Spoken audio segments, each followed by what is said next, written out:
Pigsoon, wala ka na sa'yo sa iyong pakikuman na tignan mo. Kaya ang pulong sa Diyos na rin kabuntakon, mao'y manglihok sa imong kinabuhi.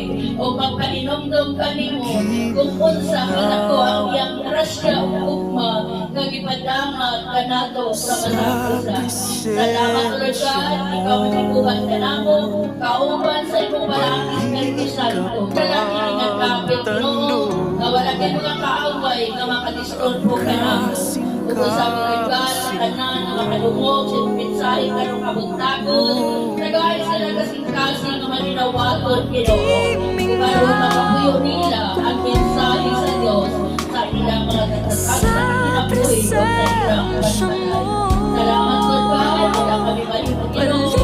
Kung wala ka, palaging mensahe na rin kabuntagon o kami kami Diyos dito sa sunugoon alam sa pagtuman sa imong mga buluhaton dinhi sa iyo. Salamat ulit God. Kanimo lamang ako gitugyan ng tanan ay ikaw man ang Diyos ng kamhanan, kabuhi ka among gialagaran, kining tanan among gidawat o among gipasalamatan sa ngalan ni Jesus. Amen.